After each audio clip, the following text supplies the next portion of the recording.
আপনাদেরকে বলি, মাস মুআদ যদি পারে, মুহাম্মদ বিন কাসিম যদি পারে, হাসনাত সার্জিস কিংবা এই সমস্ত নাহিদ আসিফ এই যুবকেরা যদি পারে, আমরা তো বলি আজকে হিন্দুত্ববাদী ভারত, ইসকন, এরা আমাদেরকে হুমকি দেয়, গালি দেয়।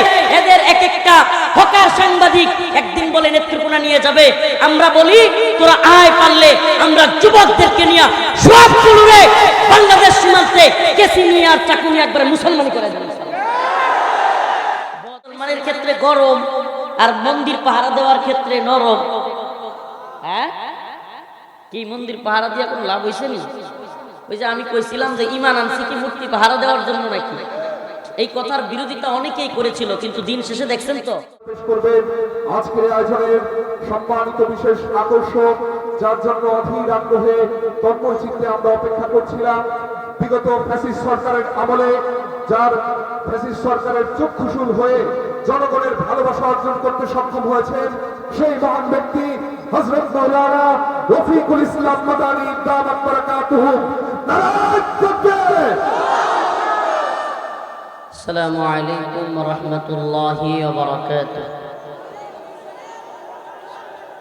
ইন্নাল হামদুলিল্লাহ নাহমাদুহু ওয়া নাস্তাঈনুহু ওয়া নাস্তাগফিরুহু ওয়া নু'মিনু বিহি ওয়া নাতাওয়াক্কালু আলাইহি ওয়া না'উযু বিল্লাহি মিন শুরুরি আনফুসিনা ওয়া মিন সাইয়্যাতি আ'মালিনা। من يهده الله فلا مضل له ومن يضلل فلا هادي له ونشهد أن لا إله إلا الله وحده لا شريك له. أما بعد فأعوذ بالله من الشيطان الرجيم. بسم الله الرحمن الرحيم. إذا جاء نصر الله والفتح ورأيت الناس يدخلون في دين الله أفواجا فسبح بحمد ربك واستغفره إنه كان توابا. صدق الله مولانا العظيم وصدق رسوله النبي الكريم ونحن على ذلك من الشاهدين والشاكرين والحمد لله رب العالمين. সকলে একটু দরুদ শরীফ পড়ি। আল্লাহুম্মা সাল্লি আলা মুহাম্মাদ ওয়া আলা আলি মুহাম্মাদ কামা সাল্লাইতা আলা ইব্রাহিম ওয়া আলা আলি ইব্রাহিম إنك حميد مجيد. اللهم بارك على شكله قرن اللهم بارك على محمد وعلى آل محمد كما باركت على إبراهيم وعلى آل إبراهيم إنك حميد مجيد. রওজাতুল আতফাল নুরানি ও হিফজুল কোরআন মাদ্রাসা জালসুকা শ্যামগঞ্জ নেত্রকোনা এর উদ্যোগে আয়োজিত জালসুকা শ্যামগঞ্জ পূর্বদলা নেত্রকোনা এর উদ্যোগে আয়োজিত আজকের এই ওয়াজ মাহফিলের সম্মানিত উলামায়ে কেরাম, মুরব্বিয়ানে আযম, প্রিয় যুবক ভাইরা, স্নেহের ছোট ভাইরা, আল্লাহ রাব্বুল আলামিনের দরবারে অসংখ্য গণিত শুকরিয়া যে মহান রব্বুল আলামিন আপনাকে আমাকে হাক্কানি উলামায়ে কেরামের মুখ থেকে কোরআন সুন্নাহর কথা বলবার এবং শুনবার তৌফিক দান করেছেন।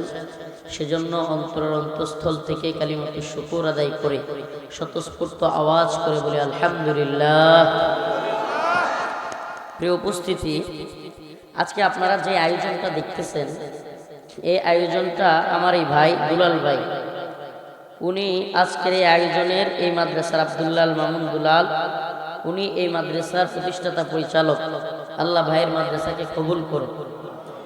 তো উনি আমাদের সাবেক ওসি সাহেব, যার কথা না বললেই নয়, উনি অনেক অসুস্থ, আসতে পারে নাই, মোহাম্মদ রাশিদুল ইসলাম, আমাদের পূর্বদলা থানার দীর্ঘদিনের ওসি। উনি আমার মাদ্রাসা এবং এই মাদ্রাসাটার ব্যক্তিগতভাবে খোঁজখবর রাখতেন, ওসি রাশিদুল ইসলাম। তো উনি যখন এখানে ছিলেন পূর্বদলায়, তখন নিজে নিজে আমার মাদ্রাসায় গিয়ে উনার মাদ্রাসার মাহফিলটা যেন আমি করে দিই, এবং আওয়ামী লীগ সরকার থাকতে উনি আমার মাদ্রাসায় গিয়ে বলেছিলেন, হুজুর আপনি শ্যামগঞ্জে এই মাহফিলটা করবেন, যে কোনো বক্তা দাওয়াত দিবেন, আমি ওসি হিসেবে দায়িত্ব নিলাম, আপনি বয়ান করবেন এবং উলামায়ে কেরাম মন খুলে বক্তব্য দিবে, কোনো বাধা আসলে এটা আমি বুঝবো। এই জন্য আজকের এই মাহফিলের আমাকে বক্তা হিসেবে দেখতেছেন, আসলে আমি একজন আয়োজক। এই যে বক্তা যারা দেখতেছেন মোটামুটি প্রত্যেককে আমিই দাওয়াত করছিলাম, কিন্তু শায়েখ জসিমউদ্দিন রহমানী হাফিজাহুল্লাহ অসুস্থতার কারণে শরীক হতে পারেন নাই। বাকি সকলেই এখানে আলহামদুলিল্লাহ মোটামুটি আসছেন। আর আপনাদের সুপরিচিত ব্যক্তিত্ব, এই অঞ্চলের আমাদের সকলের প্রিয় মানুষ হযরত মাওলানা জয়নুল আবেদিন সাহেব হুজুরও শরীক হইতে পারেন না। তো যাই হোক, আলহামদুলিল্লাহ আয়োজনটা কেমন লাগছে আপনাদের? এই জন্য মাদ্রাসার প্রতি খেয়াল রাখা। বিগত সময়ে আমরা পূর্বধলায়, নেত্রকোনায় বা ময়মনসিংহে প্রোগ্রাম করতে পারি নাই, বিভিন্ন এলাকাতেই বাধাগ্রস্ত হয়েছি। বিশেষ করে আমার নেত্রকোনায় এবং ময়মনসিংহে বেশি বাধাগ্রস্ত হয়েছি। আল্লাহ পাক জালিমদের জুলুমের অবসান ঘটিয়েছেন। আল্লাহ পাক আমাদের সম্মিলিত প্রচেষ্টায় আল্লাহ পাক আমাদেরকে এক কুখ্যাত স্বৈরাচার জালিম থেকে মুক্ত করেছেন, এজন্য বলি আলহামদুলিল্লাহ। প্রিয় উপস্থিতি, আমি আজ আপনাদের সামনে মুসলমানদের ইতিহাস, এই সম্পর্কে ইসলামের ইতিহাস, বিজয়ের ইতিহাস এবং কিছু ঐতিহাসিক আলোচনা করব। অন্যান্য অনেক সময় অনেকেই অনেক ধরনের আলোচনা হয়েছে আলহামদুলিল্লাহ, কিন্তু আমি আজকে মুসলিমদের পটভূমি, ভূরাজনৈতিক অবস্থান এবং পৃথিবীব্যাপী মুসলিমদের উত্থান, নবজাগরণ, এগুলো নিয়ে আপনাদেরকে কিছু কথা বলবার চেষ্টা করব ইনশাআল্লাহ।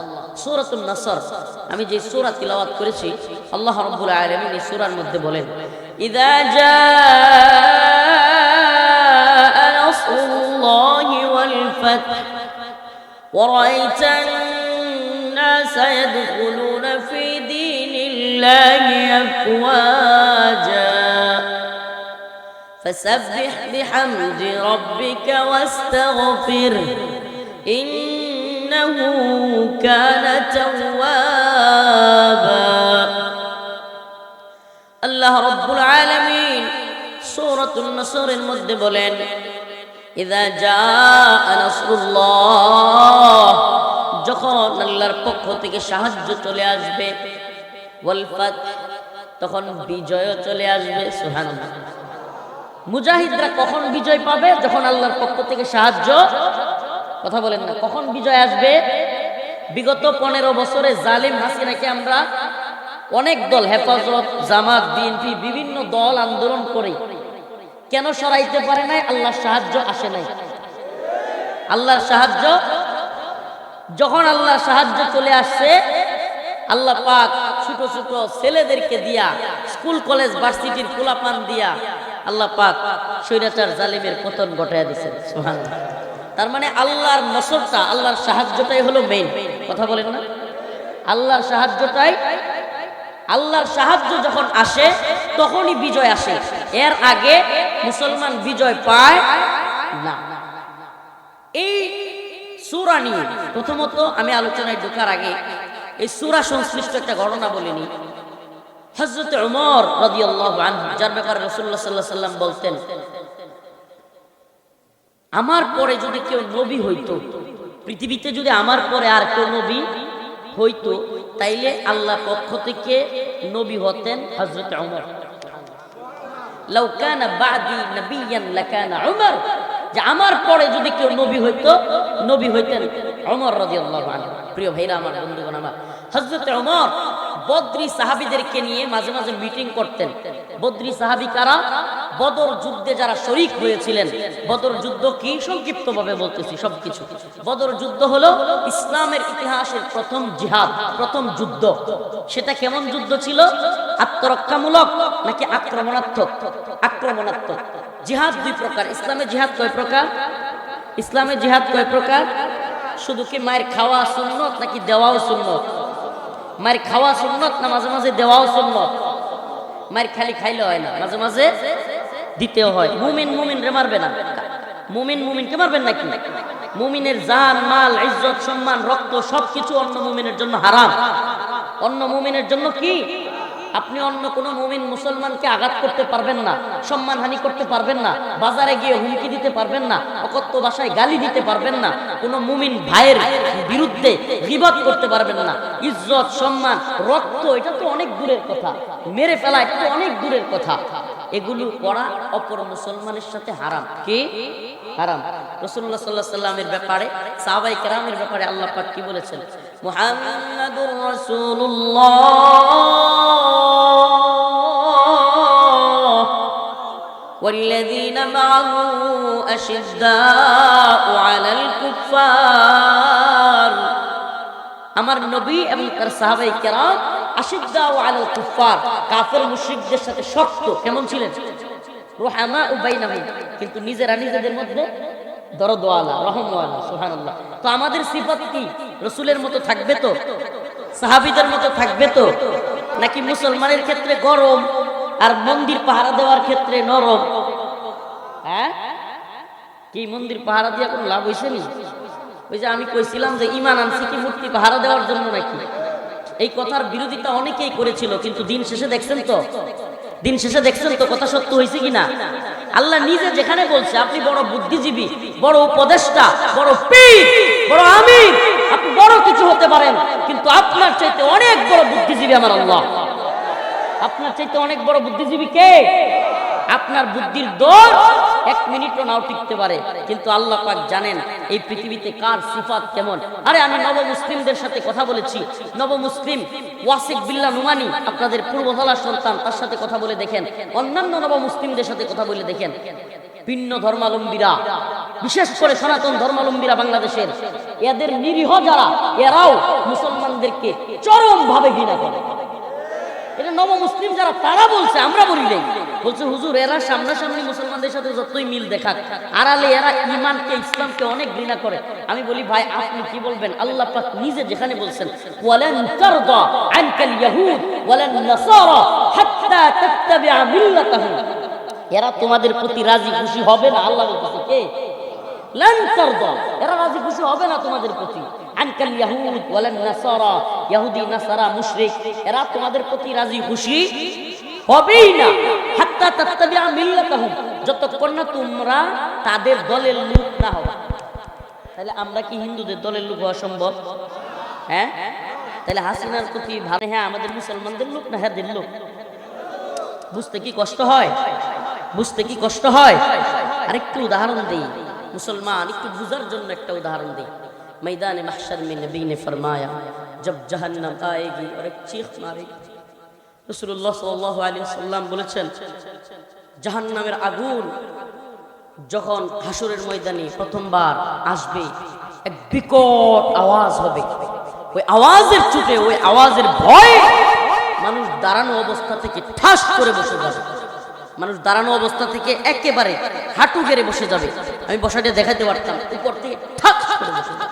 এই অবস্থায় সকল মানুষ উপরের দিকে তাকিয়ে বলতে থাকবে ইয়া রব নফসি নফসি, ইয়া আল্লাহ মেরি জান, আল্লাহ আমারে বাঁচাও, আমারে বাঁচাও। এটা সাধারণ মানুষের কথা নয়, এটা শুধুমাত্র আমার আপনার কথা নয়। ওলি আউলিয়া গাউস কুতুব পীর মাশায়েখ প্রত্যেকে জাহান্নামের চিৎকারের ভয়ে একেবারে হাঁটু গায়রা দিয়ে উপর দিকে হাত তুলে ইয়া রব নফসি নফসি, ইয়া আল্লাহ আমারে বাঁচাও, আমারে বাঁচাও। আরে ভাই সাধারণ মানুষ নয়, সাহাবী তাবেঈ এমনকি আম্বিয়া আলাইহিস সালাম পর্যন্ত বলতে থাকবে ইয়া রব নফসি নফসি। আদম আলাইহিস সালাম নফসি নফসি, নূহ আলাইহিস সালাম নফসি নফসি, ইব্রাহিম আলাইহিস সালাম নফসি নফসি, দাউদ, মুসা, ঈসা, ইসহাক, ইলিয়াস, নূহ, শীশ, যত আম্বিয়া আলাইহিস সালাম আছেন প্রত্যেক নবীরা পর্যন্ত বলতে থাকবে ইয়া রব নফসি নফসি। হঠাৎ করে এক কোণ থেকে আওয়াজ আসবে ইয়া রব উম্মতি উম্মতি উম্মতি। পরেশান হয়রান হয়ে যাবে সবাই, আয় হাই এ কোন লোক, এ কোন লোক যে জাহান্নামের ভয়েও সবাই নবী আলাইহিস সালামরা পর্যন্ত নফসি নফসি, আল্লাহ আমারে বাঁচাও, আল্লাহ আমারে বাঁচাও। ঈসা আলাইহিস সালাম বলবে ইয়া আল্লাহ আমার মা মরিয়মের দরকার নাই, আমারে বাঁচাও। মরিয়ম আলাইহিস সালাম বলবে আমার ছেলে ঈসার দরকার নাই, আমারে বাঁচাও। আই সুবহানাল্লাহ। ইব্রাহিম আলাইহিস সালাম বলবে ইসমাঈলের দরকার নাই, আল্লাহ আমারে বাঁচাও। আল্লাহু আকবার, সুবহানাল্লাহি ওয়া বিহামদিহি। এই মুহূর্তে একটা কোণ থেকে আওয়াজ আসবে, ইয়া রব উম্মতি উম্মতি উম্মতি, ইয়া আল্লাহ আমার উম্মতকে বাঁচাও, ইয়া আল্লাহ আমার উম্মতকে বাঁচাও। সবাই তাকায় দেখবে, আয় হায় এই কোন লোক? সবাই দেখবে এ তো মুহাম্মদুর রাসূলুল্লাহ সাল্লাল্লাহু আলাইহি ওয়াসাল্লাম। কি ভালোবাসে আপনাকে আমাকে আমাদের নবী, সুবহানাল্লাহ। সিজদা থেকে মাথা তুলতে চাইবেন না, কাঁদতে থাকবেন, ইয়া রব উম্মতি উম্মতি। আল্লাহ বলবে, ইয়া প্রিয় হাবিব আপনি মাথা তুলেন, আপনার উম্মত যারা নামাজ পড়বে, যারা দিন বুঝবে, যারা যে কোনো ভাবে দিনের সাথে লেগে থাকবে, আমি তাদেরকেই মাফ করে দিব। সুবহানাল্লাহ। হে প্রিয় হাবিব আপনি মাথা তুলেন, এই সুবহানাল্লাহ। অথচ সেই নবীকে আজকে কষ্টে কয়েকটা কথা বলি, সেই নবীর পেট মুবারককে বিকৃত কইরা ফ্রান্সের পৃথিবীর কুখ্যাত শাসনের রাসূল এমানুয়েল ম্যাক্রু, ফ্রান্সের প্রেসিডেন্ট, এই বদমাশ আমার রসুলের পেটকে বিকৃত কইরা, পেট ফাইরা চিরা ছবি তুইলা ফ্রান্সের বড় বড় বিল্ডিং এর ভিতরে আমার রসুলের পেট বিকৃত কইরা প্রজেক্টরের মাধ্যমে দেখাইছে। আপনারা জানেন আন্দোলন হয়েছে বাংলাদেশে ফ্রান্সের বিরুদ্ধে, জানেন না এটা? আপনি বলেন এই কুখ্যাত শাসেম পৃথিবীর সবচাইতে ভয়ঙ্কর রসুল বিদ্বেষী লোকটাকে বাংলাদেশের সাবেক প্রধানমন্ত্রী সে লাল গালিচা সংবর্ধনা দিয়ে এনেছে। শুধু আনেই নাই, এই মহিলা ওই কুখ্যাত শাসেমকে যে আমার রসুলের পেট বিকৃত করেছে, এই মহিলা তার সাথে ছুমাছুমি পর্যন্ত করছে। এ আমাদের কথা কি মিথ্যা? এ আপনারা কি দেখেন নাই এমানুয়েল ম্যাক্রুকে লাল গালিচা সংবর্ধনা দেয় নাই? এমানুয়েল ম্যাক্রুকে যদি লাল গালিচা সংবর্ধনা দেয়, এমানুয়েল ম্যাক্রুর সাথে যদি গাল লাগায়, ঠোঁট লাগায়, চুম্বন দেয়, ও মুসলমান আমার রসুলকে যে গালি দেয়, কটুকটি করে, তার সাথে যদি তোমার নেত্রী এত সম্পর্ক থাকে, তারপরেও যদি তুমি সেই নেত্রীর সাপোর্টার হও, সেই দলের সাপোর্টার হও, তবে আমাকে বলতেই হবে রাসূলের অপমানে যদি না কাঁদে তোমার মন, মুসলিম নয় মুনাফিক, তুই রাসূলের দুশমন। রাসূলের অপমানে যদি না কাঁদে তোমার মন, মুসলিম নয় মুনাফিক, তুই রাসূলের দুশমন। কিসের রাজনীতি? আমি কোন দল তোয়াক্কা করি না যদি এমানুয়েল ম্যাক্রুকে এভাবে লাল গালিচা সংবর্ধনা দেয়। রাজনীতি কিসের? আমার রসুলকে কটূক্তি করবে, কোন রাজনীতি আছে নাকি? এই সুবহানাল্লাহ। আমাদের সাহাবায়ে কেরাম আপনার মতো এত রাজনীতি বুঝতো না। সাহাবায়ে কেরাম রসুলকে কেউ একটু কিছু বললেই কলিজা ফাইটে যাইতো। আরে ছোট্ট মুআজ রাদিয়াল্লাহু আনহু, ছোট্ট শিশু, 10-11 বছর বয়স, মায়ের কাছে গল্প শুনতেন যে আবু জাহেল মুহাম্মদুর রাসূলুল্লাহকে কটূক্তি করে, খেপে গিয়া জিহাদের ময়দানে দাঁড়ায় গেছে। আয় হায়, রসুল, সাহাবায়ে কেরাম, রাসূলুল্লাহ সাল্লাল্লাহু আলাইহি ওয়াসাল্লাম সবাই অবাক, এই বাচ্চারা কেন আসছে? সাহাবী আব্দুর রহমান ইবনে আউফ বলেন, এ তোমরা কেন আসছো? বলে ইয়া চাচা, আমরা আমাদের মায়ের কাছে শুনেছি আমার রসুলকে আবু জাহেল কটূক্তি করে, আমার রসুলকে নিয়ে গালমন্দ করে, আমরা আজকে আবু জাহেলকে মেরে ফেলব। কল্পনা করতে পারেন 10 বছর 11 বছরের পোলাপায় মুআজ রাদিয়াল্লাহু আনহু ময়দানে চলে গেছে আবু জাহেলকে মারবে। সবাই অবাক। আব্দুর রহমান বিন আউফ বললেন, তোমরা কেন এসেছো? বলে আমরা আম্মার কাছে শুনেছি আমার রসুলকে নিয়ে আবু জাহেল কটূক্তি করে, গালমন্দ করে, আজকে এর নামেরা যাবো না। সুবহানাল্লাহ। আব্দুর রহমান ইবনে আউফ কয়, বাচ্চারা কয় কি? এই মুহূর্তে রাসূলুল্লাহ সাল্লাল্লাহু আলাইহি ওয়াসাল্লাম আসলেন। তো আয়েশা উনি বললেন যে তোমরা তো জিহাদে যেতে পারবা না, তোমাদেরকে যুদ্ধে নেওয়া হবে না। দুইজনই কান্না শুরু করে দিয়েছেন, আমাদের যেতেই হবে ইয়া রাসূলুল্লাহ। দুইজনই কাঁদতেছেন। রাসূল সাল্লাল্লাহু আলাইহি ওয়াসাল্লাম অনেকক্ষণ কিছু বললেন না, বললেন না যেতে পারবা না। অন্যরাও সাই দিচ্ছে না, সাহাবায়ে কেরামও। হঠাৎ করে আল্লাহ রাসূল ওদের কান্নাকাটি, ওদের অবস্থা দেখে বললেন, ঠিক আছে একজন যেতে পারবে, বড় ভাই যেতে পারবে। ছোটটা বলে বসছে, ইয়া রাসূলুল্লাহ আপনি বড় ভাইকে নিবেন, অথচ বড় ভাইকে আমি কুস্তিতে হারাইয়া দিই। মানে চিন্তা করেন তাদের অন্তর রসুলের ভালোবাসা কি পরিমাণ। মানে বড় ভাইকে নিবেন, বড় ভাইকে তো আমি কুস্তিতে হারাইয়া দেই। এখন রাসূলুল্লাহ সাল্লাল্লাহু আলাইহি ওয়াসাল্লাম কি করলেন? যাচ্ছে, ঠিক আছে কুস্তি ধরো। দুইজনে মিলে কুস্তি ধরলেন। এখন ছোটটা কানাকানি বড়টারে কয়, ভাই তোমার তো রসুল সিলেক্ট করেই ফেলছে, তুমি তো যাইতেই পারবা, আমি তো তোমার লগে আসলে পারবো না, কিন্তু আমি তোমারে যেন দললে তুমি পড়ে যাইবা, এতে করে তুমি তো এমনি যেতে পারবা আর আমিও যেতে পারবো। সুবহানাল্লাহ, এই সুবহানাল্লাহ। রসুলকে এরা কি পরিমাণ ভালোবাসতো, যেই কথা সেই কাজ। তারা জিহাদে গিয়েছে। আব্দুর রহমান ইবনে আউফ বলেন যে দুই পাশে দুইজন ছোট্ট ছোট্ট বাচ্চা হওয়াতে আমার মধ্যে এক ধরনের পেরেশানি কাজ করতেছিল। হায়রে, এরা না হইয়া যদি একটু বড় সড়কেও হইতো, তাইলে তো শত্রুর আঘাত আমার উপরে আসলে তারা প্রতিহত করতে পারতো, এখন আমারই তো এদেরকে বাঁচান লাগবে। আব্দুর রহমান ইবনে আউফ পেরেশান ছিলেন। এমন মুহূর্তে উনি পেরেশান, আর এদিকে এমন মুহূর্তে দুইজনে জিজ্ঞেস করতেছে, খালি এমন করে, খালি এমন করে। তাদের তো আর কারো খোঁজার দরকার নেই, তাকে কারা খুঁজে? এই সুবহানাল্লাহ, এরা আর কেউ দেখে না, একটু জিয়াদ করতে আসে নাই, মারতে আসে আবু জাহেল রে। হঠাৎ করে চাচা, এখানে এত লোক, আবু জাহেল কোনটা? আব্দুর রহমান ইবনে আউফ বললেন, আমি অবাক হয়ে গেলাম, এরা বারবার এটা জিজ্ঞেস করে। তখন হঠাৎ করে আবু জাহেল তার বড় ঘোড়া নিয়ে সে আসতে লাগলো। আমি বললাম, ওই যে আবু জাহেল যায়। আল্লাহু আকবার। আব্দুর রহমান বিন আউফ বলেন, আমি বইলা ওইদিকে তাকায়া দেখতে দেখতে দেখি দুটা নাই। সুবহানাল্লাহ, বিদ্যুৎ গতিতে দুইটা আবু জাহেলের ঘোড়ার পাশে চলে গেছে তরবারি নিয়ে। তরবারি ঠিক মতো নিতে পারে না, একটা গিয়া বুদ্ধি করে কি করছে, ঠাস করে আবু জাহেলের নাগার পায় না, আবু জাহেল তো লাগুত পাইতো না, কি করছে, আবু জাহেলের ঘোড়ার পায়ের মধ্যে একটা গিয়া খুব মারছে। খুব মারার সাথে সাথে আবু জাহেলের ঘোড়া ধপ করে পড়ে গেছে, আর সাথে সাথে আরেকজন আবু জাহেলের কল্লার মধ্যে খুব মারছে। এই সুবহানাল্লাহ, রসুলের ভালোবাসা মায়ের কাছে শুনেছে, আমার রসুলকে কটূক্তি করে, এদেরকে ছাড়া যাবে না। সুবহানাল্লাহ। আব্দুর রহমান বিন আউফ বলেন, দেখতে দেখতে আবু জাহেল শেষ, দেখতে দেখতে আবু জাহেল বিদ্যুৎ গতি দিচ্ছে। এই সুবহানাল্লাহ।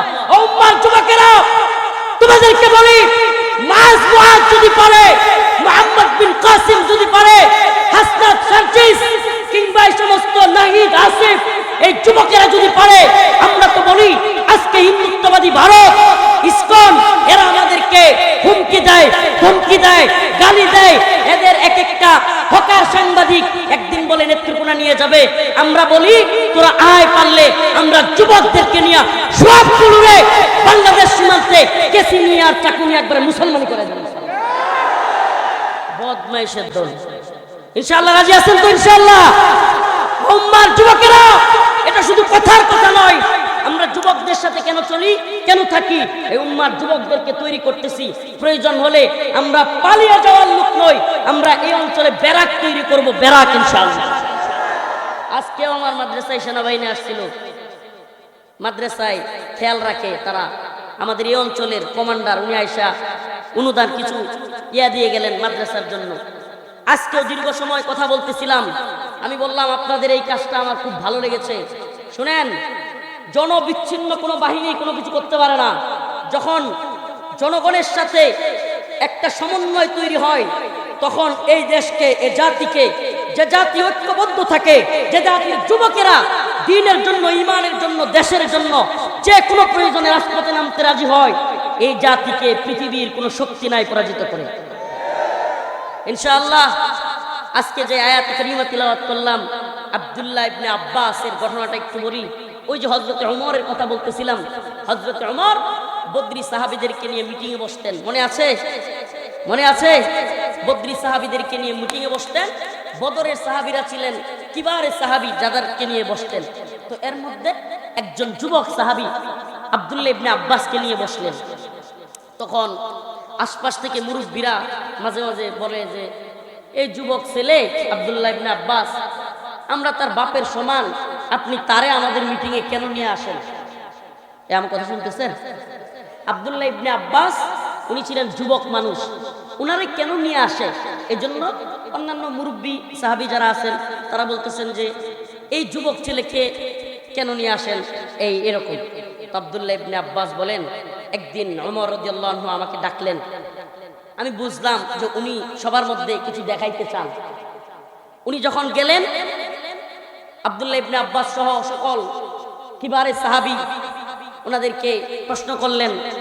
হযরত ওমর, আচ্ছা বলেন তো, ইযা জাআ নাসরুল্লাহি ওয়াল ফাতহ ওয়া রাআইতান নাস ইয়াদখুলুনা ফি দীনিল্লাহি আফওয়াজা ফাসাব্বিহ বিহামদি রাব্বিকা ওয়াস্তাগফির ইন্নাহু কানা তাওয়াবা। হযরত ওমর সকলের সামনে একটা প্রশ্ন রাখলেন। আল্লাহ পাক সূরাতুন নসরের মাধ্যমে কি বুঝাইতে চেয়েছেন? সাহাবাই কেরামের মধ্যে বদরি মুরব্বী সাহাবীদেরকে প্রশ্ন করলেন যে আল্লাহ পাক সূরাতুন নসরের মাধ্যমে কি বুঝাইতে চাইলেন। এক একজন এক এক ধরনের উত্তর দিয়েছেন। কেউ বললেন আল্লাহর পক্ষ থেকে সাহায্যের ঘোষণা এসেছে, কেউ বললেন আল্লাহর পক্ষ থেকে বিজয়ের ঘোষণা বার করতে বলা হয়েছে বলছেন, এবং ইসলামের বিজয় আসবে, বিজয়ের পরের অবস্থান তিনি জানিয়ে দিয়েছেন। এবার হযরত ওমর আব্দুল্লাহ ইবনে আব্বাসকে, আমার ঘটনা বুঝতেছেন? ঘটনাটা বুঝতেছেন? মানে হযরত ওমর বদরের যে বড় বড় সাহাবী ছিলেন তাদেরকে নিয়ে মিটিং করেন, কিন্তু এই মিটিং এ একজন যুবককে বসান। যুবকের নাম কি? আব্দুল্লাহ ইবনে আব্বাস। এখন মুরব্বী সাহাবীরা বলে এই যুবক মানুষ, উনারে আমাদের সাথে কেন বসান? এই ধরনের সংশয়। তো আব্দুল্লাহ ইবনে আব্বাসের ভিতরে কি ছিল? আব্দুল্লাহ ইবনে আব্বাস কি পারে? রাইসুল মুফাসসিরিন আব্দুল্লাহ ইবনে আব্বাসের ভিতরে কি পরিমাণ ট্যালেন্ট আছে, তিনি কি পরিমাণ জাননেওয়ালা, এটা পরীক্ষা করানোর জন্য, মুরব্বী সাহাবীদেরকে দেখানোর জন্য আব্দুল্লাহ ইবনে আব্বাসকে সামনে রেখে সমস্ত কিবারে সাহাবীদেরকে উনি প্রশ্নগুলো করলেন। সাহাবাই কেরাম এক একজন এক এক ধরনের উত্তর দিলেন। এবার হযরত ওমর আব্দুল্লাহ ইবনে আব্বাসকে প্রশ্ন করলেন, ইয়া আব্দুল্লাহ, আপনি বলেন তো, ইযা জাআ নাসরুল্লাহি ওয়াল ফাত ওয়া রাআইতান নাস ইয়াদখুলুনা ফি দীনিল্লাহি আফওয়াজা, এই সূরার মধ্যে আল্লাহ পাক কি বুঝাইতে চেয়েছেন? হযরতে আব্দুল্লাহ ইবনে আব্বাস বলেন, হে প্রিয় ওমর, এখানে আল্লাহ পাক রাসূলুল্লাহ সাল্লাল্লাহু আলাইহি ওয়াসাল্লাম কে উনি নিয়ে যাবেন, ওফাতের সময় হয়ে গিয়েছে, এটাই বুঝাইছেন। সুবহানাল্লাহ। মানে রাসূলুল্লাহ সাল্লাল্লাহু আলাইহি ওয়াসাল্লামকে পৃথিবী থেকে নিয়ে যাবেন আল্লাহ পাক, এটাই এখানে বোঝানো হয়েছে। হযরত ওমর বললেন, আমিও সেটাই বুঝেছি। সুবহানাল্লাহ। তখন প্রশ্ন করা হলো, কিভাবে বুঝছেন? আব্দুল্লাহ ইবনে আব্বাস বলেন, আল্লাহ পাক ইযা জাআ নাসরুল্লাহি ওয়াল ফাত ওয়া রাআইতান নাস ইয়াদখুলুনা ফি দীনিল্লাহি আফওয়াজা ফাসাব্বিহ বিহামদি রাব্বিকা ওয়াস্তাগফির ইন্নাহু কানা তাওয়াবা। ইযা জাআ নাসরুল্লাহ, যখন আল্লাহর পক্ষ থেকে সাহায্য চলে আসবে, ওয়াল ফাত, তখন বিজয় চলে আসবে, ওয়া রাআইতান নাস, আপনি তখন দেখবেন, ইয়াদখুলুনা, মানুষ প্রবেশ করতেছে, ফি দীনিল্লাহ, দ্বীনের মধ্যে, আফওয়াজা, দলে দলে। সুবহানাল্লাহ। দলে দলে মানুষ দ্বীনের বিজয় দেখে কোথায় প্রবেশ করে? দ্বীনের মধ্যে। যখন এই অবস্থা দেখবেন, তাসাব্বিহ বিহামদি রাব্বিকা ওয়াস্তাগফির, আপনি আপনার রবের কৃতজ্ঞতা প্রকাশ করেন এবং প্রশংসা আদায় করেন। আল্লাহ পাক এখানে বিজয় এবং প্রশংসা এবং ইস্তিগফারের কথা বলে রাসূলুল্লাহ সাল্লাল্লাহু আলাইহি ওয়াসাল্লামের ওফাতের একটা লুকায়িত কথা তুলে ধরলেন। সুবহানাল্লাহ। মানে এখানে যেহেতু বিজয়, রাসূল সাল্লাল্লাহু আলাইহি ওয়াসাল্লাম বিজয়, দিন বিজয় হয়ে গেছে, পাশাপাশি রাসূলকে বলতেছেন যে ইস্তিগফার পড়েন আপনি। তার মানে কি? আল্লাহর কাছে ইস্তিগফার পড়েন, বিজয় এসে গেছে, তাইলে রাসূল চলে যাওয়ারও সময়। সুবহানাল্লাহ। ঘটনা সত্য, আল্লাহর রাসূল এই সূরা নাযিল হওয়ার 2 বছর পরে এই পৃথিবী থেকে চলে গিয়েছিলেন। সুবহানাল্লাহ। সুবহানাল্লাহ বলেন না? তো এই ঘটনা কেন বললাম? যুবকদের মাথায়ও আল্লাহ পাক পৃথিবীকে চমকে দেওয়ার মতো কিছু দেন। যুবকদের মাথায় নাকি খালি মুরব্বীদের মাথায়? কথা কন না? এই ছোট ছোট ছেলেরা শেখ হাসিনার মতো বিশ্বের সবচাইতে আলোচিত এবং বিশ্বের মধ্যে সিরিয়ালে যদি আপনি আনেন, গুম, খুন, নির্যাতন, আলেমদের উপর নির্যাতন, মানুষকে গুম করা, খুন করা, তার বাহিনী দিয়ে, বিভিন্ন বাহিনী দিয়ে মেয়েদেরকে ধর্ষণ করা, সব খারাপ গুণে বিশ্বে যদি স্বৈর শাসকদের সিরিয়াল হয়, 1-2 থাকবে এই শেখ হাসিনা, যাকে বলা যায় জামানার লেডি ফেরাউন। জামানা লেডি ফেরাউন। আল্লাহ পাক, সুবহানাল্লাহ, আল্লাহ পাক যে কি পরিমাণ জুলুম থেকে আপনাকে আমাকে মুক্ত করছে, এটা আপনি কল্পনা করতে পারবেন না, কল্পনা করতে পারবেন না। এই জন্য শুকরিয়া আদায়ের নামাজ পড়লে, সারা জীবন নামাজ পড়লেও শেষ হবে না। আলহামদুলিল্লাহ কোন সবাই। তো প্রিয় হাজিরিন, যেহেতু বিজয়ের গল্প আসছে, যুবকদের মাধ্যমে বিজয় আসে পৃথিবীতে, এটা আপনি দেখবেন। একটা প্রচলিত কথা আছে, যৌবন যার যুদ্ধে যাবার সময় তার, যৌবন যার যুদ্ধে যাবার। এ যুবক রেডি আছো তো ইনশাআল্লাহ? নেত্রকোনা শ্যামগঞ্জ পূর্ব দলের মুসলমান রেডি আছে তো ইনশাআল্লাহ? ডাক আসলে ময়দানে রাজি আছে তো? ভারতের হুমকি ধমকি আমরা ভয় করি? ভারতের গোলামি করি আমরা? আমরা কার গোলাম? আমরা ভারতের গোলাম নই, আমরা ইসরায়েলের গোলাম নই, আমরা আমেরিকার গোলাম নই, আমরা কার গোলাম? রাজি আছো তো ইনশাআল্লাহ? এই তন্ত্র মন্ত্রের কবর রচনা হওয়ার জন্যই, পৃথিবীর ইতিহাসে কোরআন প্রতিষ্ঠিত হওয়ার জন্যই এ শতাব্দী। ও মুসলমান, একথা তো আমি প্রায় প্রোগ্রামেই বলতেছি। গত 2 দিন আগে শাম বিজয়ী হয়েছে, সুবহানাল্লাহ। রাসূলের ঘোষণা, শাম যদি বিজয়ী হয় আকসা মুক্ত হওয়ার দ্বার খুলে যাবে। সুবহানাল্লাহ, সুবহানাল্লাহ বলেন না? লব্বাইক ইয়া আকসা, রাজি আছেন তো ইনশাআল্লাহ? হাজির হ্যাঁ লব্বাইক ইয়া আকসা। ময়দানে ডাক আসলে আকসা বিজয়ের জন্য যুবকরা তৈরি থাকতে হবে ইনশাআল্লাহ। সুবহানাল্লাহ ওয়া বিহামদিহি। শামের বিজয় এটা চারটিখানি কথা নয়, অনেকে বুঝবে না। এই বিজয়ে কি পরিমাণ আনন্দ করছে আমি কল্পনাও করতে পারবেন না। যুবকদেরকে নিয়ে কালেমার পতাকা নিয়ে মোটরসাইকেলে শুডাউন দিছি, রাত 12টা পর্যন্ত পোলাপানরে বিরিয়ানি খাওয়াইছি, সব দিয়ে এত আনন্দ পাইছি। কেন? শামের বিজয় এটা কত মুসলিমদের জন্য কত গুরুত্বপূর্ণ, তাৎপর্যপূর্ণ, এটা আপনি বুঝবেন না, আপনাকে বুঝতে দিবে না এই দাজ্জালি মিডিয়া আর তথাকথিত সুশীল এই গান্ডু বুদ্ধিজীবীরা আপনাকে আমাকে বুঝতে দিবে না। এরা বলবে সিরিয়ায় এরা ইসরায়েলের সমর্থক। কার সমর্থক? এরা বিভিন্ন ধরনের ট্যাগ। ইসরায়েলের সমর্থক, এরা ইসরায়েলের মিত্র। আচ্ছা আমারে বলেন, যদি ইসরায়েলের মিত্র হইতো মুজাহিদরা, তাইলে ইসরায়েলে আনন্দ মিছিল হইতো না? আমাদের বন্ধু ক্ষমতায় এসে বাশারের বদলি আমরাই ক্ষমতায় আসছি, ইসরায়েলে আনন্দ মিছিল হইতো কি হইতো না?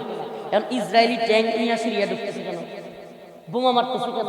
আচ্ছা আমেরিকার সমর্থক হইলে আমেরিকাও তো বোমা মারতেছে। আরে মিয়া, আপনি বুঝেন আর না বুঝেন, তালেবান ক্ষমতায় আসার পরে আর কোনো মোরলগিরি চলে না, এটা আমেরিকা ইসরায়েল ভালো করেই জানে। এখন যখন দেখছে সিরিয়াতেও তো মুজাহিদরা ক্ষমতায় এসে গেছে, আর সিরিয়ার বর্ডার হইল একেবারে ইসরায়েলের সাথে, মুজাহিদরা যদি টিকে যায় আর দাঁড়ায়া যায়, ইসরায়েল নাই হয়ে যাবে না। একদিকে হামাসের মায়ের খায়া কি বলছিল? 24 ঘন্টার মধ্যে হামাসকে নিশ্চিহ্ন করে দিব বলছিল না? নেতানিয়াহু বাটপাড়া কইছিল না? কি বলছিল? 24 ঘন্টার মধ্যে ফিলিস্তিনকে হামাসকে নিশ্চিহ্ন করে দিব, এরপরে 2 দিনের মধ্যে শেষ করে দিব, 1 সপ্তাহের মধ্যে শেষ করে দিব। বছর জায়গা, 1.5 বছর জায়গা, কিছু করতে পারে না। সুবহানাল্লাহ কোন না? তোরা কি শেষ করবি রে বেটা?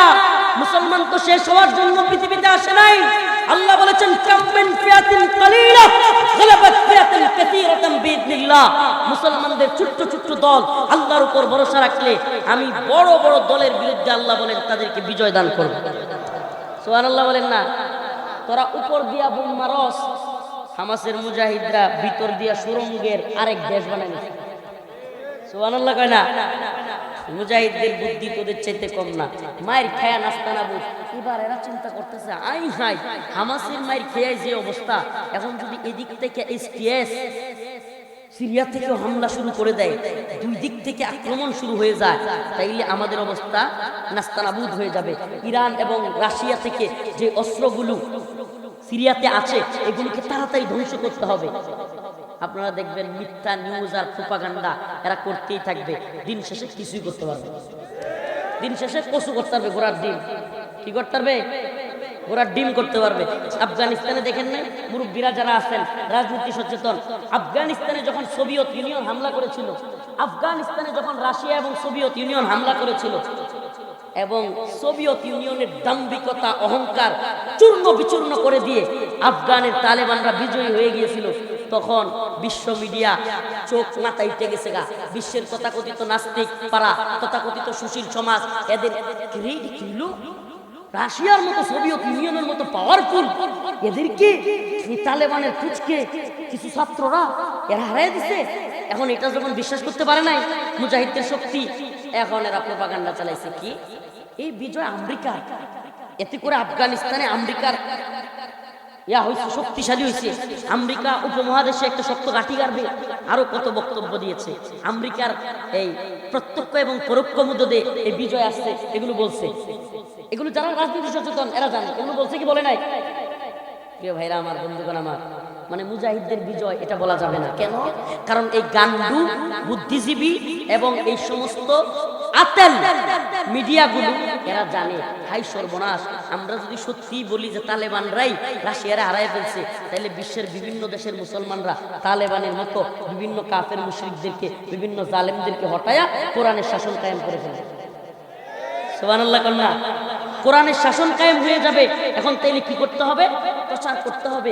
এই বিজয় তালেবানের নয়। কেন আপনারা দেখেন নাই 1971-এ যখন বাংলাদেশে পাকিস্তানিদের বিরুদ্ধে, পাকিস্তানি জালেমরা যারা শাসক জুলুম করেছিল তাদের বিরুদ্ধে আমাদের দেশের দামাল ছেলেরা গর্জে উঠলো, আমাদের দেশের ছেলেরা বিজয়ী হলো, তখন ভারতের দাদাবাবুরা এটাকে তাদের বিজয় বলে চালিয়ে দিল।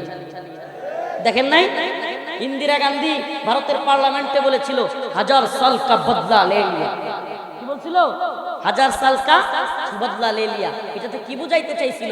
এটাতে বুঝাইতে চাইছিল যে 1000 বছর ভারতবর্ষ মুসলমানরা শাসন করছে, এখন পাকিস্তান যেহেতু মুসলিম কান্ট্রি এবং ইন্ডিয়া এবং পাকিস্তান ইতিহাস বড় লম্বা, ভাগ ভাগ করাই হয়েছিল ধর্মের ভিত্তিতে। কিসের ভিত্তিতে? হিন্দুস্তান এটা হবে হিন্দুদের স্থান, ভারত কিন্তু না। রাষ্ট্রের নাম কি ছিল? হিন্দুস্তান, হিন্দুদের স্থান। পাকিস্তান মানে হলো পবিত্র ভূমি। কাদের ভূমি? মুসলিমদের পবিত্র ভূমি। যদিও ওই পাকিস্তান খালি নামেই পাকিস্তান হয়েছে। এই তথাকথিত সেনাবাহিনী, এই ইসলাম বিরোধী, এরা কখনো কোরআনী শাসন কায়েম করে নাই। যাই হোক, তো তারা 1000 সাল কা বদলা লে লিয়া। কি বুঝাইলো? যে আমরা মুসলমানদেরকে 1000 বছর এই ভূখণ্ডে ভারতবর্ষে শাসন করেছে, এখন আমরা মুসলমানদের থেকে ক্ষমতা নিয়ে নিছি বাংলাদেশে। তাইলে কি আমরা হিন্দু আছিলাম? 71-এ আমাদের বাপ দাদারা কি হিন্দু আছিল? তাইলে যারা এই পাকিস্তানের বিরুদ্ধে যুদ্ধ করলো, এটা আবার 1000 সাল কা বদলা লে লিয়া, এটা আবার ভারতের বিজয় কেমনে হইল? আমাকে বলেন। এইভাবে বিজয়গুলোকে চিনিয়ে নেওয়া হয়। ইতিহাস জানতে হবে মুসলমান। আফগানের রাশিয়ার বিরুদ্ধে বিজয়ের পরেও এইভাবে বিজয়টাকে চিনিয়ে নেওয়া হয়েছিল। কিভাবে? যে আমেরিকা জিতছে। এখন এই গান্ডু বুদ্ধিজীবী আর আতেল মিডিয়া কিছুদিন পরে যখন সরাসরি আমেরিকার লোকে লেগে গেছে। সুবহানাল্লাহ। কাদের সাথে লাগছে? আফগানের, আফগান তালেবানদের কার সাথে লাগছে? ইতিহাস একটু জানতে হবে, নাহলে শামের বিজয় আপনি বুঝবেন না তো। এখন আমেরিকার সাথে লেগে গেছে। এখন মিডিয়া বুদ্ধিজীবীরা এখন চিৎকার করা শুরু করছে, শেষ শেষ, তালেবান শেষ। কি শেষ? এখন আর কয় না যে আমেরিকার মদদে রাশিয়ার সাথে জিতছিল। আচ্ছা, যদি আমেরিকার মদদে রাশিয়ার সাথে জিতে থাকতো, তাহলে আমেরিকায় জিতছে, আমেরিকা আবার আফগানিস্তানে হামলা করবে কেন? কি বুদ্ধিজীবী রে! অনেকগুলো আমাদের বয়ানে ওয়াজ করা আর ভূরাজনীতি বোঝা এক না, কি না? সে খুব ভূরাজনীতি বোঝে। আমি কমেন্টে রিপ্লাই দিছিলাম, তোমার মতো অনেককে আমি ভূরাজনীতি পড়াইতে পারবো, সরাসরি সাক্ষাতে এসে। ভূরাজনীতি কি? বিশ্বে ভূরাজনীতি মুজাহিদদের চাইতে, দ্বীনের ব্যাপারে উম্মার ফিকির রাখে, জিহাদের তামান্না রাখে, এদের চাইতে ভূরাজনীতি কেউ ভালো বুঝে না। প্রিয় হাজিরিন, ভূরাজনীতি কি? এইবার আমেরিকার সাথে লেগে গেল। আল্লাহর কি কুদরত! সুবহানাল্লাহ। আমেরিকার সাথে লাগছে সময়, আরে বাবা, জর্জ ডব্লিউ বুশ কি এক হুঙ্কার মারছে। কি কয়? হে মোল্লা, তোরা যদি উসামারে না দেশ, উসামা বিন লাদেন রাহিমাহুল্লাহ, তাকে যদি না দেশ, আফগানকে মাটির সাথে মিশিয়ে দিব। কি করব? হুমকিটা কে দিছিল? George W Bush junior. বর্তমান আমেরিকার প্রেসিডেন্টের নাম জানেন? Donald Trump. এর আগের প্রেসিডেন্ট জো বাইডেন, এর আগে আবার ট্রাম্প, এর আগে বারাক ওবামা, এর আগে জর্জ ডব্লিউ বুশ। এই বুশ হুঙ্কার দিয়েছিল 2001 সালে আফগানকে মাটির সাথে মিশিয়ে দিব। ওই হুমকির ভয় মোল্লা উমর পাই নাই, কিন্তু আমাদের কিছু হুজুররা পাইছিল। এই ভয়ে বাংলাদেশ থেকে কিছু হুজুর, পাকিস্তান থেকে, আফগানিস্তান থেকে, নাম বলবো না, বাংলাদেশের হুজুররাও 2-4 জন প্রত্যেক দেশ থেকে মোল্লা উমর রাহিমাহুল্লাহরে গিয়া বুঝাইলো, মোল্লা 5-6 বছর রাশিয়ার সাথে যুদ্ধ কইরা দেশটা পাইছো, কোরআনের শাসন কায়েম হয়েছে, এখন এক উসামার জন্য মোল্লা যদি আমেরিকার সাথে লাগতে চাও, আমেরিকা দেশটাকে ধ্বংস করে দিবে। মোল্লা উমর রাহিমাহুল্লাহ গর্জে উঠেছিলেন, চিৎকার দিয়ে এক ঐতিহাসিক কথা বলেছিলেন, ঠিক বিজয়ী শতাব্দীর সবচাইতে কালজয়ী একটা বক্তব্য দিয়েছিলেন। তিনি বলেছিলেন, হে প্রিয় আলেম সমাজ, আপনারা বিভিন্ন দেশ থেকে এসেছেন, আপনারা আমার মাথার তাজ, আপনাদেরকে মহব্বত করি, সম্মান করি, কিন্তু আপনাদের কাছে জানতে চাই, আমার রাসূল জীবনে কোনো মুমিন মুসলমানকে কাফেরদের হাতে তুলে দিছে? একটা প্রমাণ দেখান। যদি দেখাইতে পারেন আমিও উসামাকে দিয়ে দিব। নাম্বার 2, আমিও দেখবার চাই, আপনারা জর্জ ডব্লিউ বুশের কথা বলেছেন, আমিও দেখবার চাই আমার আল্লাহ ওয়াদা দিয়েছেন, ওয়াদান আলাইহি হাক্কা, আমার রবের ওয়াদা সত্য হয় নাকি জর্জ ডব্লিউ বুশের ওয়াদা সত্য হয়? সুবহানাল্লাহ। কোন মোল্লা ওমর চিৎকার করে বলেছিলেন, আমি দেখতে চাই জর্জ ডব্লিউ বুশের ওয়াদা সত্য নাকি আমার রব্বে কাবার ওয়াদা সত্য। ও মোল্লা ওমর রাহিমাহুল্লাহ, আপনি দেখে যাইতে পারেন নাই 2021 সালে প্রমাণিত হয়েছে, 2021 সালের 15ই আগস্ট মুল্লাদের, আপনার সন্তানদের, ও মোল্লা ওমর রাহিমাহুল্লাহ, আপনার আদর্শের সৈনিকদের হাতে ওরা নাকে খত দিয়া বাপ দেইটা, এই বুশের ফেতরা, বুশের সালাচামুন্ডারা নাকে খত দিয়া পাগল হইয়া বাপ দেইকে আফগান থেকে বিদায় নিয়েছে। কথা সত্য না মিথ্যা? সুবহানাল্লাহ। এখন বলেন, যে আতেল বুদ্ধিজীবীরা আমাদেরকে বুঝায়, হুজুর বয়ানের মঞ্চে হুঙ্কার দেওয়া আর বুরাজনীতি আর যুদ্ধ এক জিনিস না, আমরা বলি তোর বুরাজনীতি নিয়ে তুই বসে থাক, আমি আমার রবের ওয়াদা নিয়ে বসে থাকি। আমরা মরে যাব, আমরা শহীদ হব, আমরা চলে যাব, কিন্তু আল্লাহ বলেছেন মুসলমানরাই বিজয়ী হবে ইনশাআল্লাহ। বিজয়ী কারা হবে? ইতিহাস সেটাই বলে। এখন কি হইল? 21 সালে যখন আবারও আমেরিকাও পরাজিত হয়ে গেল, এই শয়তানগুলো, এই শয়তান মিডিয়াগুলো, এই শয়তান বুদ্ধিজীবীগুলো এখন আবার বলা শুরু করছে রাশিয়ার প্রত্যক্ষ এবং পরোক্ষ মদদে আমেরিকাকে হারিয়ে দিয়েছে। তাহলে কি করবেন? কইছে না কয় নাই? বলছে না বলে নাই? আসল সমস্যা কোথায়? আসল সমস্যা হইলো ওই যে কাকুর মতো কোন লাগে, কাকু কইছিল না পালাবো না, মনে আছে না? মনে আছে তো? এই কাকুর মতো কোয়া লাগে। কাকু তো বিএনপিরে কইতো অন্তর্জালা, বলতো না? বলতো না? আসলে বিষয়টা হলো এদেরও মুজাহিদদের ব্যাপারে অন্তর্জালা। মুজাহিদরা বিজয়ী হলে এদের কি জ্বলে? অন্তর জ্বলে, অন্তরটা জ্বলা পুরা সরকার হয়ে যায়। এখন মিডিয়া কিভাবে লিখবে আফগান তালেবানরা রাশিয়াকে হারায় দিছে, আফগান তালেবানরা আমেরিকারে হারায় দিছে? আরে হারায় নাই তো, শুধু নাকে হদ দেওয়া বাপ দেখা যাচ্ছে। কথা সত্য না মিথ্যা? আমাকে বলেন, যারা আফগান জিহাদের খবর রাখেন, আপনি জানেন আমেরিকা আফগানিস্তানে হামলা করছিল কয়টা কথা বইলা? আমেরিকা কথা তো বলতে হবে, একটা বক্তব্য তো দিতে হবে। ছাগল পানি খাচ্ছে নদীর মধ্যে, স্রোতের নিচে, বাটিতে উজানে আছে বাঘ। উজানে কে? বাঘ। বাটিতে কে? ছাগল। আচ্ছা বলেন, বাটিতে কেউ যদি পানি অজু করে বা পানি খায়, তাহলে উজানের যে আছে তার পানি গোলা হবে? হ্যাঁ। এবার বাঘ ছাগলরে খাবে, এটা কথা তো বলতে হবে। কি কথা? ছাগলরে বলতেছে, তুই আমার পানি গোলা করস কে? ছাগলে কয়, কি আপনি কি বলতেছেন? আমি তো বাটিতে, আপনি উজানে, আপনি না পানি গোলা করেন, কি তুই আমার সাথে তর্ক করস? ফাঁস করে গাড়ি গেল। মানে কথা বুঝছেন? কি রে তুই আমার সাথে তর্ক করস? মানে কথা তো একটা দিতে হবে, যুক্তি তো একটা দেখাইতে হবে। এখন আমেরিকার ভাব হইছে এটা, তারা তিনটা কথা বলে আফগানিস্তান, মানে বিশ্বের তো খাওয়াইতে হবে। তারা যেহেতু বলে আমরা উন্নত বিশ্ব, আমরা সভ্যতার জাতি, মানে বন্ডামির আরো যা যা আছে। এরপরেও এই বাঙালিদের মধ্যে একদল লোক এখনো মনে করে পশ্চিমারা ভদ্র জাতি। আরে গান্ডুর দল রে, এদের চাইতে মূর্খ, এদের চাইতে অবুঝ পৃথিবীতে মনে হয় না।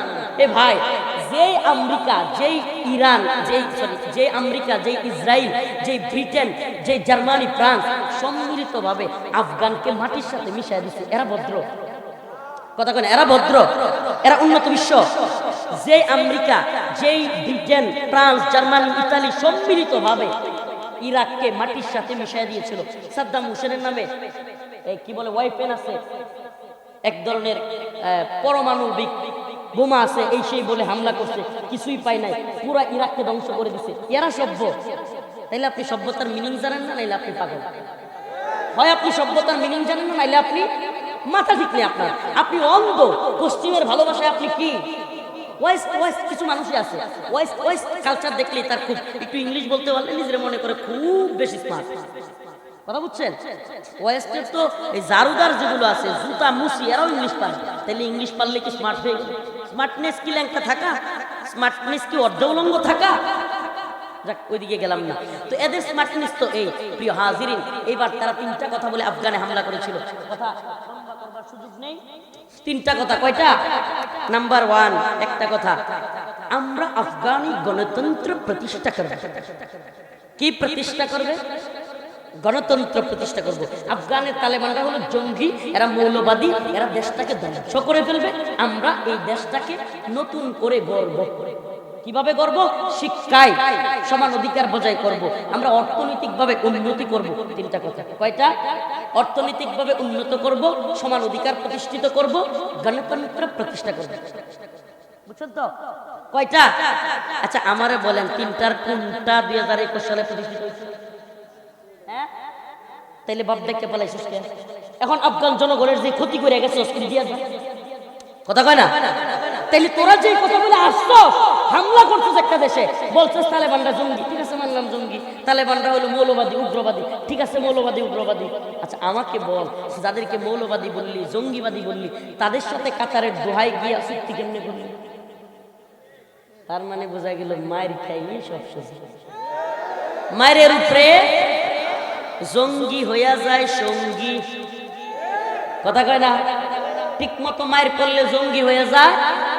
আগে জাগরে রাজাকার কইতো, আল বদর আল শামস বলতো, মৌলবাদী বলতো। এখন দেখি প্রধান উপদেষ্টাও জামাতের আমির সামনে সবার চাইতে কাছে রাখে, কথা কয় না? কাছে রাখে না, রাখে না? আগে তো উনারাই আসছিল রাজাকার, উনারা আল বদর, যুদ্ধ অপরাধী, কত কথা না, কথা কয় না? এই যে এগুলো বলা, ভাই ভাইরা আমার, বন্ধুগণ আমার, শ্যামগঞ্জ নেত্রকোনার মুসলমান একটা কথা বলে যায়, মুসলমান ইমানদার ইতিহাস বিজয়ীদের পক্ষে কথা বলে। ইতিহাস কাদের পক্ষে কথা বলে? আপনি বিজয়ী হয়ে যান, আপনার ভুল ত্রুটি কেউ খুঁজবে না, ভুল ত্রুটি কি করবে না। আর আপনি পরাজিত হয়ে যান, আপনার ভুল ত্রুটি খুঁজা খুঁজা বাহির করবে। এটাই বাস্তবতা। আপনি একটা প্রোগ্রাম করছেন, সফলতা দেখাইছেন, 2-4 জন বক্তা আসছে না, কিছু হয়ে যাবে। আর আপনার প্রোগ্রামে কোনো একটা ঝামেলা হয়েছে, খালি কোটায় কোটায় ভুল বাহির করবে। এটা শুধু প্রোগ্রাম না, আপনার মাদ্রাসা, আপনার স্কুল, আপনার চাকরি, আপনার বাড়ি, সব কিছুতে আপনি সফল হন, বিজয়ী হন, ইতিহাস আপনার পক্ষে কথা বলবে। আপনি ব্যর্থ হবেন, ইতিহাস আপনার বিরুদ্ধে যাবে। তার মানে কি? মায়ের উপরে ঔষধ, কিন্তু মুমিন রে মায়ের না। আবার বলি, মায়ের কোন দিকে হবে? কাফের মুশরিক জালেমদের বিরুদ্ধে। মায়ের কাদের কাদের উপরে পড়বে? জালেম কাফের মুশরিক যারা বাংলাদেশ দখল করতে চায়, দ্বীন ঈমান হরণ করতে চায়, এদের উপরে ইনশাআল্লাহ আমরা মায়ের খামু না, মাঝে মাঝে মায়ের দিমু, দিব তো ইনশাআল্লাহ। এ উম্মার মুজাহিদরা তৈরি আছো তো ইনশাআল্লাহ? এটা কথার কথা নয়। ও প্রিয় হাজিরিন, হাত নামাবেন না, এটা কথার কথা নয়, এটা কথার কথা নয়। আপনাদের কাছ থেকে ওয়াদা নিচ্ছি, মুসলমান ইমানদার, ভারত যেইভাবে ঝামেলা করতেছে, আপনারা তো অনেকে নিউজই রাখেন না। গতকালকে আগের দিন ভারত বাংলাদেশ নামান, ভারত বাংলাদেশ সীমান্তে ঢুকে বাংলাদেশের জাহাজ 2টাকে নিয়ে গেছে, 79 জন কোস্টগার্ড সহ 79 জন লোককে ধরে নিয়ে গেছে। অনেকে নিউজে রাখেন না, 79 জন, কয়জন? কোস্টগার্ড সহ 2টা জাহাজ নিয়ে গেছে ভারতের কোস্টগার্ডরা বাংলাদেশের 2টা সীমান্ত সমুদ্র 2টা, এমনকি কুড়িগ্রাম সীমান্তে, পঞ্চগড় সীমান্তে 4-5 দিন আগে আবার গুলি করে আরেক ভাইকে মেরে ফেলছে। এরা যেইভাবে হুমকি ধমকি দিচ্ছে, গত 2-3 দিন আগে দেখলাম এই হকার সাংবাদিক, যেটা এই হকার বলতেছে নেত্রকোনাও নাকি দখল করবে। কার ব্যাটা চিন্তা করছেন? এই তৈরি আছেন তো ইনশাআল্লাহ? দূরে দূরে কেটে দিবে, কি কোন? রাজি আছেন তো ইনশাআল্লাহ? এটা কথার কথা নয়, দেখা যাবে ময়দানে কে কে থাকে।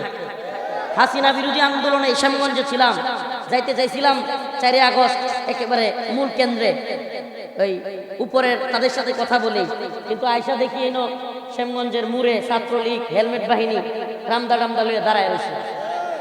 এখন আমি চিন্তা করছি, আমি একলা মানুষ এতটির ভিতরে ঢুকিয়া দেখে যদি আবার কূপ দেওয়া শুরু করে, আমি চিন্তা করলাম যে মাইক গেল মতো সাথে, কিন্তু দেখি আমার পক্ষের কেউ আছে কিনা। যায়া দেখি ওই এই বাজারের ভিতর দিয়ে ঢুকে দেখি চেয়ারম্যান সাহেব হাজির, দল বললে আমি কই হয়েছে কাম, এইবার আয়। এখন ময়দান যেহেতু রেডি, ডাকার গেলাম না, ফোন দিয়ে বলে দিলাম ভাই যে যেখানে আছি মায়ের সেখানেই শুরু। শ্যামগঞ্জে শুরু হয়ে গেল গা। আলহামদুলিল্লাহ আলহামদুলিল্লাহ সুম্মা আলহামদুলিল্লাহ। পরের দিন আমি আগে ভাগেই নিউজ পাইছি যে উনি পালাবে, পালানোর ইয়া হইতেছে। আমাদের হুজুরদেরকেও সেনাপ্রধান ফোন দিচ্ছে। আমি সকালেই আমার বাইরে এখানে মনে হয় আছে মাইখানা এখানে বানায় দিচ্ছি যে কোনো মুহূর্তে বিজয় মিছিল করতে হবে। নিউজ আসছে আমার কানে। সুবহানাল্লাহ, আল্লাহ পাক আমাদেরকে বিজয়ী করেছেন। এখন তো সাজানো গুছানো সংসার, অবৈধ সংসার, যদিও সংসার এটা বৈধ না, সাজানো গুছানো সংসার